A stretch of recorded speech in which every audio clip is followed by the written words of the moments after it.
बापू हम शर्मिंदा है, तेरे कातिल जिंदा है।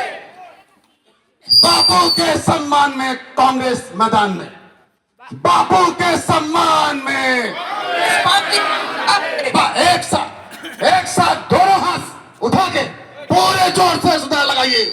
बापू के सम्मान में कांग्रेस बापू के सम्मान में कांग्रेस पार्टी मैदान में, बापू के सम्मान में कांग्रेस पार्टी मैदान में, बापू के सम्मान में कांग्रेस पार्टी मैदान में, बापू के सम्मान में कांग्रेस पार्टी मैदान में। प्रदेश के गृह मंत्री भी हो, तुम्हारी जिम्मेदारी थी कि चूंकि जुबिंदा की मृत्यु नहीं हुई है, हत्या हुई है, मर्डर हुआ है, और मुख्यमंत्री ने बाद में 2.5 महीने बाद स्वीकारा सदन के अंदर की जुबिंदा की हत्या हुई है। अरे भाई, होम मिनिस्टर तुम थे, प्रदेश में लॉ एंड ऑर्डर की जिम्मेदारी किसकी थी? तुम्हारी थी। तुमने क्यों जांच पड़ताल नहीं की? 75 दिन बाद तुम्हारे कान में जू रेंगता है कि जुबिंदा की हत्या हुई। क्या तुम उस वीडियो को नहीं देखे क्या?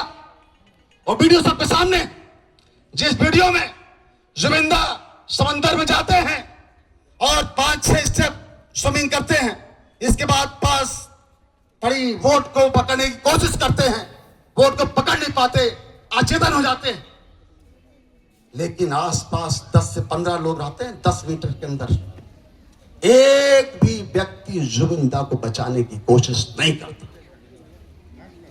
आप सोचिए, एक सामान्य आदमी तो डूब रहा हो तो हम आप उसको बचाने की कोशिश करते।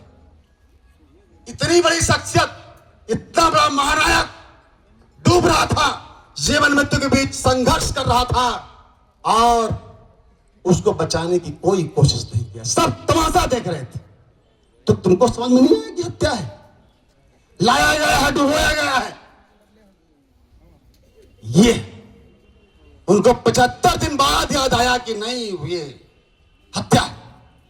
जी ভাৰতীয় জাতীয় কংগ্ৰেছৰ নীতি আদৰ্শৰ প্ৰতি আকৃষ্ট হৈ আজি ডিমৰীয়া ব্লক কংগ্ৰেছৰ অন্তৰ্গত প্ৰায় 500তকৈ অধিক লোক ইয়াত আজি কংগ্ৰেছৰ দলত যোগদান কৰিছে, আৰু আমি সকলোকে আমাৰ দলৰ যি আজি যোগদান কৰি তেওঁলোক আমাৰ সদস্যভুক্ত হ'ল, সকলোকে আমি দলৰ নীতি আদৰ্শ মানি অনাগত দিনত দলৰ হৈ কাজ কাম কৰিবলৈ অনুৰোধ জনাইছোঁ।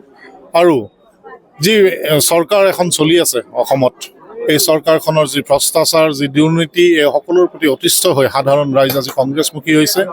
আৰু এই চৰকাৰ বা এই যি বিজেপি দল অসমত শাসন কৰি আছে বা ভাৰতবৰ্ষত শাসন কৰি আছে, তেওঁলোকৰ প্ৰতি অসম তথা সমগ্ৰ ভাৰতবৰ্ষত এই ধৰণৰ তেওঁলোকক দলৰ বিপৰীতে ৰাইজৰ সোঁত বৈছে।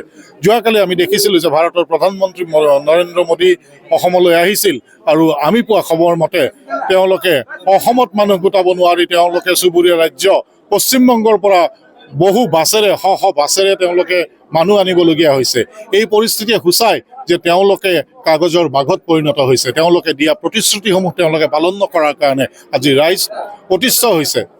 তেওঁলোকে যি এটা শ্লোগান দিছিল যে পৰিৱৰ্তন বিচাৰিছিল, এতিয়া পৰিৱৰ্তনৰ সলনি পৰিত্ৰাণ বিচাৰি ৰাইজ আজি কংগ্ৰেছমুখী হৈছে বা বিজেপিৰ পৰা তেওঁলোকে ওলাই আহিছে। আৰু অনাগত 2026 চনত যি নিৰ্বাচন হ'বলগীয়া আছে, এই নিৰ্বাচনত তেওঁলোকে এই বিজেপি দলক উৎখাত কৰিব, আৰু সেই সংকল্প ৰাইজে ইতিমধ্যে লৈছে। আৰু আপোনালোকে জানে, এই ডিমৰীয়া অঞ্চল বা জাগিৰোড অঞ্চল বা সমগ্ৰ অসমত বহু বাছ বা বহু গাড়ী তেওঁলোকে মানুহ নিবলৈ পঠিয়াইছিল, কিন্তু আমাৰ দৃষ্টিগোচৰ হৈছে বা আমি গম পাওঁ যে বহু গাড়ী খালী গুচি গৈছে, তাত উঠিবলৈ তেওঁলোকে ৰাইজক বিচাৰি নাপালে। এয়াই তেওঁলোকৰ প্ৰতি এটা বিপদ ঘণ্টা আজি বাজিছে। 2026 চনত অসমত পুনৰ চৰকাৰ হ'ব, শান্তি আৰু সম্প্ৰীতিৰ কাৰণে, ৰাইজৰ স্বাৰ্থত, ৰাইজৰ কাৰণে এখন সুস্থিৰ চৰকাৰ গঢ়াৰ যি পৰিকল্পনা বা লোৱা হৈছে গৌৰৱ গগৈৰ নেতৃত্বত, 2026 চনত অসমত এখন পুনৰ সুস্থিৰ আৰু এই চিণ্ডিকেট মুক্ত বা এই ধৰণৰ ৰাইজক দুৰ্ভোগ ভগোৱা চৰকাৰ এখনৰ পৰা ৰাইজে পৰিত্ৰাণ পাব, আৰু অসমৰ ৰাইজে এখন সুস্থিৰ চৰকাৰ পাব। গৌৰৱ গগৈৰ নেতৃত্বত সকলো ৰাইজে তেওঁলোকৰ অধিকাৰসমূহ যাতে ভালদৰে ভোগ কৰিব পাৰে, তাৰ প্ৰতি আমি সদায় লক্ষ্য ৰাখিম।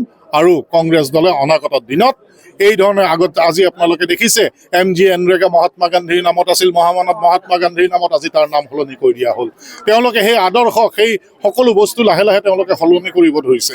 এই ধৰণে যেনেকৈ আজি ইলেকশ্যন কমিশ্যনত তেওঁলোকে য'ত চিফ জাষ্টিছৰ অনুমোদন লাগিছিল তেওঁক গুচাই দিয়া হ'ল, তাত হোম মিনিষ্টাৰক সোমাই দিয়া হ'ল।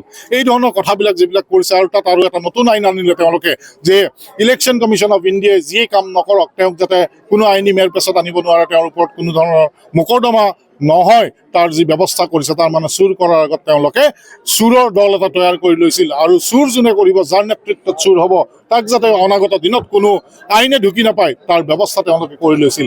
এই কথাবিলাকে সূচায় যে আজি গণতন্ত্ৰ বিঘ্নিত হৈছে, গণতন্ত্ৰ আজি বিপদাপন্ন হৈছে আৰু এই গণতন্ত্ৰক, ভাৰতৰ গণতন্ত্ৰ ৰক্ষাৰ কাৰণে আমি মাৰ বান্ধি থিয় হৈছোঁ। আৰু কংগ্ৰেছৰ লগত আজি যেনেকৈ আপোনালোকে দেখিছে এই ধৰণে আৰু অনাগত দিনত বহু হাজাৰ হাজাৰ মানুহ কংগ্ৰেছমুখী হ'ব আৰু 2026 চনত ৰাইজৰ বিপুল সমৰ্থনত পুনৰ দিছপুৰত কংগ্ৰেছ দলে আৰু কংগ্ৰেছৰ মিত্ৰ যিসকল দল থাকিব সকলোৱে লগ লাগি চৰকাৰ গঠন কৰিব। ধন্যবাদ।